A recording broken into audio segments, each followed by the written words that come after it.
Voici 10 minutes, le podcast des Français dans le monde, pour aider tous ceux qui se préparent, qui vivent ou qui rentrent de mobilité internationale.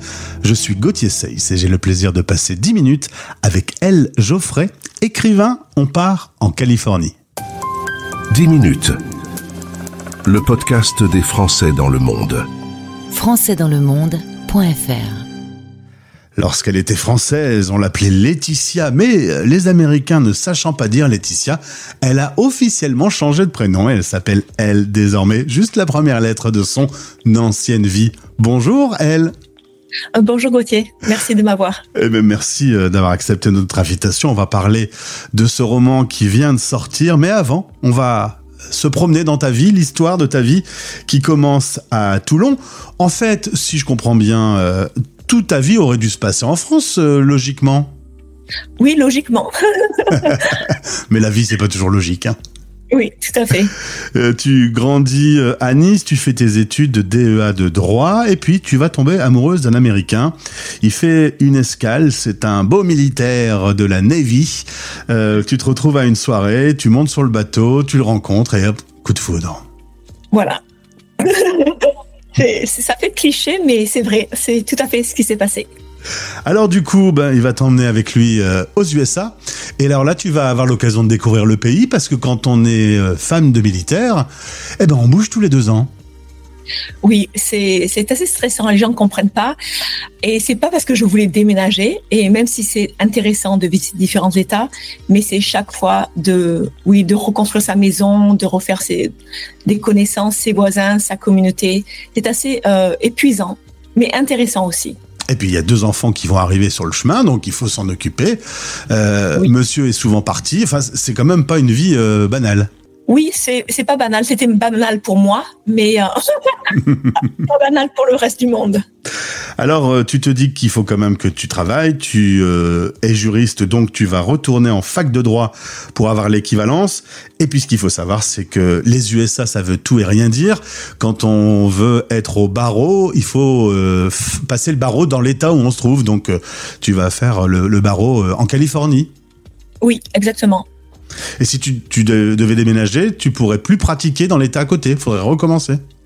Non, il y a certains États qui font des réciprocités, mais c'est très rare. Mais nous, on allait de la côte Est à l'Ouest ou Midwest, donc non, il n'y avait pas d'équivalence. Mmh. Ça a été de reprendre les études comme ça et de se faire... parce que c'est pas le même droit, hein, on n'est pas dans le même univers en termes de droit. Non, et c'est intéressant parce que quelquefois, il y a des choses qui sont très choquantes, qui pour nous en français, ce qu'ils font, c'est du sens commun, mais au niveau du droit américain, c'est presque... c'est vraiment une langue étrangère, mais au niveau du procès intellectuel. Donc, c'est très intéressant. Mais c'était un beau challenge. En plus, nous, Français, on connaît un peu le droit à travers les films américains, donc on connaît ce droit-là. C'est vrai qu'il est quand même très différent du nôtre. Oui, et il n'y a pas le même respect des libertés parfois. Il y en a plus, quelquefois il y en a moins. Et le droit est très flexible ici. Donc, c'est intéressant. Les juges, en fait, font la loi la plupart du temps. Alors là, tu vas bosser pour le procureur général de Californie. Il s'avère que cette dame s'appelle Kamala Harris. Oui, c'était intéressant parce que pour moi, je n'avais aucune idée qu'elle deviendrait vice-présidente. Mais oui, c'était le boss de mon boss. Donc, moi, on n'était pas dans le même building parce qu'elle travaille à Sacramento et moi j'habite à San Diego. Mais chaque fois qu'elle faisait une visite, c'est l'atmosphère du building, de l'immeuble entier, du travail. Il y avait comme un shift.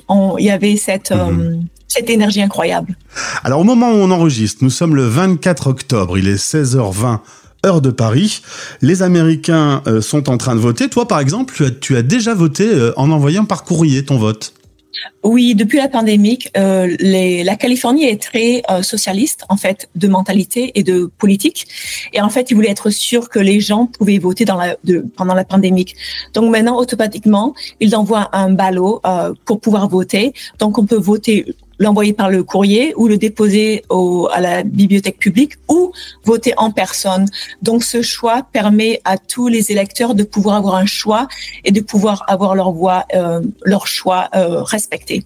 Et donc, au moment où est diffusée cette interview, l'Amérique s'apprête à avoir un nouveau président. On ne sait pas encore qui ce sera. Donc, tu as peut-être travaillé avec la présidente des États-Unis. Oui. À la limite, ce serait pas plus mal si c'était elle.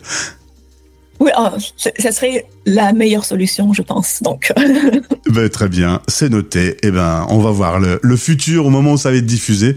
Eh ben, ce sera résolu. En l'occurrence, une famille, des déplacements, enfin tout ça fait qu'à un moment tu vas vouloir lâcher un peu la pression. Tu vas ouvrir ton propre cabinet, tu vas travailler à ton compte, et puis tu vas reprendre une passion depuis toujours, l'écriture. Tu as écrit en 6e ta première histoire, donc tu as toujours été passionné par l'écriture. Oui, j'ai découvert Ray Bradbury et le niveau science-fiction, mais aussi, les issues sociales, mais représentées sur une forme littéraire, j'ai trouvé ça fantastique. Donc oui, j'ai écrit ma première histoire, c'était une histoire en fait d'horreur, c'est intéressant. Mais toujours, j'adore la tradition orale, mais ma mère est institutrice, donc j'ai toujours eu beaucoup de livres à la maison, elle lisait énormément, ma grand-mère lisait énormément. Pour moi, les histoires écrites ou orales, c'est le cœur d'une culture et c'est une passion personnelle. En 2004, tu écris ton premier roman. Petite question en passant, tu écris tout ça en français ou en anglais ? J'écris en anglais. Les gens sont parfois surpris, mais comme l'anglais, c'est ma langue de travail et ma langue d'adulte, si je puis dire. Mais et aussi au niveau du marché.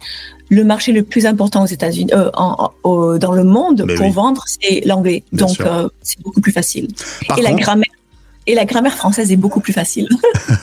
Par contre, à la maison, on parle français. Hein, avec les enfants et même le mari, tu l'as mis au français. Oui, il a commencé, donc un peu. On peut pas avoir des conversations philosophiques, mais on commence. Mais oui, les enfants, le français, c'est la langue du cœur. À part quand je suis en colère, je jure en anglais. Et quand on est franco-américain, son cœur balance de quel côté ? C'est très différent. C'est impossible. C'est quand on dit un enfant, tu vas aller avec papa ou maman quand les parents divorcent. Donc, c'est vraiment difficile. Bien sûr, au niveau, l'affectif est vraiment différent, mais c'est tellement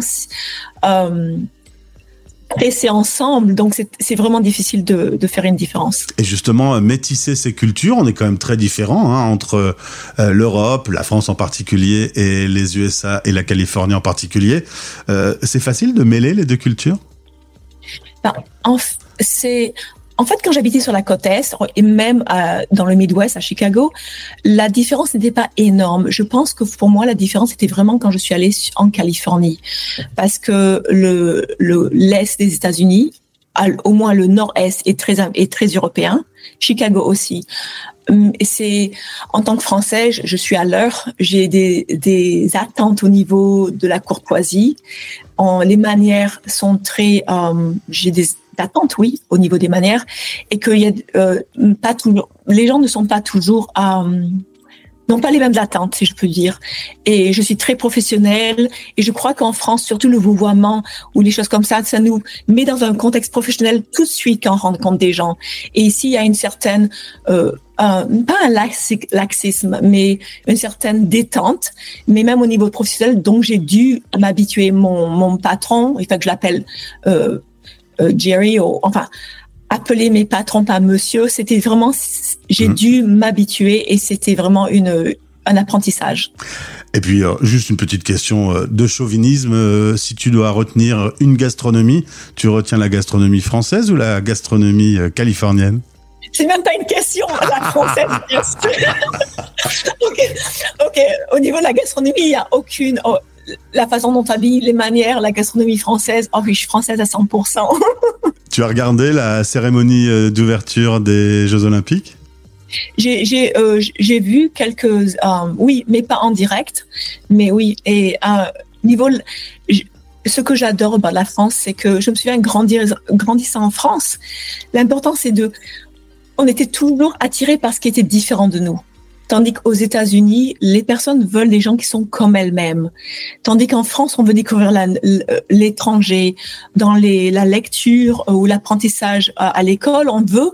On est citoyen du monde. Tandis qu'aux États-Unis et surtout en Californie, les gens se regroupent quand ce sont les mêmes. Donc, il y a des petites cliques comme ça. Et j'aime le côté français de vouloir connaître l'étranger, de pouvoir grandir, d'apprendre des choses nouvelles.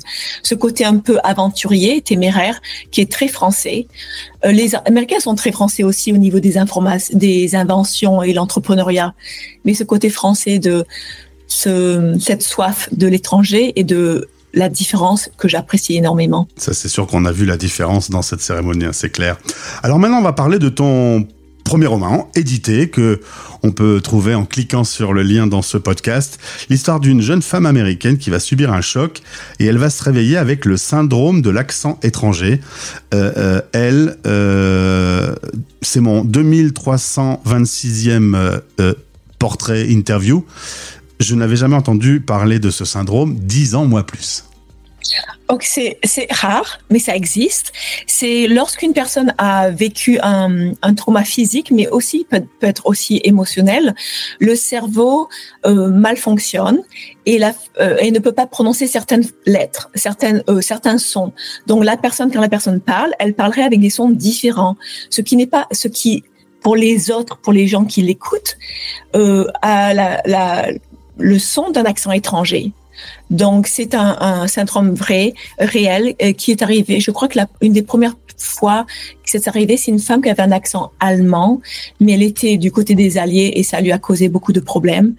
Mais elle se réveille là. J'ai voulu donner à mon personnage principal un accent. Je voulais la faire très américaine, mais avec un accent. Comme ça, elle pouvait bouger dans le monde, mais aussi être prise pour une étrangère. Et je voulais que les gens sachent que la façon dont on parle, quelquefois, peut avoir beaucoup de conséquences sur la façon dont on est perçu. On repère d'ailleurs, quand tu te promènes dans les magasins en Californie, on repère que tu es une Française ? Quand j'ouvre ma bouche, oui. Alors, le roman s'appelle Thread of Deception, qu'on pourrait traduire un peu par le fil de la déception, parce que c'est avec une couturière derrière, donc c'est un petit jeu de mots, le titre. Oui, tout à fait.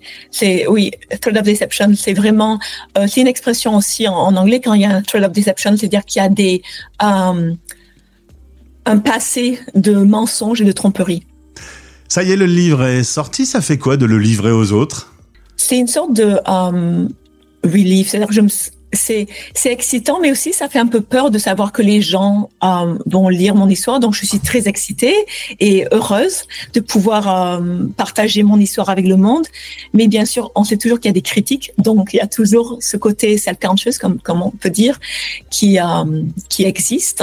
Mais oui, mais je suis contente. C'est comme on dit, a dream come true. Donc, une réalité, un rêve devenu réalité. Eh bien, félicitations. Elle s'appelle Elle Geoffrey. Le livre Threads of Deception, le lien est dans ce podcast. Je te souhaite le meilleur. Je suppose que ce sera le premier d'une grande série.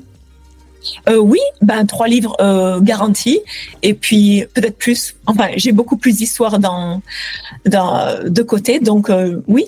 Et espérons peut-être une série à la télé. Eh ben pourquoi pas. T'es pas très loin de Los Angeles, donc tu vas bien trouver un producteur. Oui, voilà. Espérons. Merci d'être venu vers moi et on salue au passage Julie Ripoll qui nous a mis en relation. Et si on est ensemble aujourd'hui, c'est grâce à elle. Donc il faut rendre à César ce qui appartient à César. Merci, belle journée, à bientôt. Merci, au revoir. Françaisdanslemonde.fr. La radio des Français dans le monde présente Dossier spécial, le conjoint accompagnateur, en partenariat avec Expat Communication et Femmes Expat. Des témoignages inspirants et des experts pour couvrir 360 degrés de ce sujet majeur de la mobilité internationale. Dossier complet sur françaisdanslemonde.fr.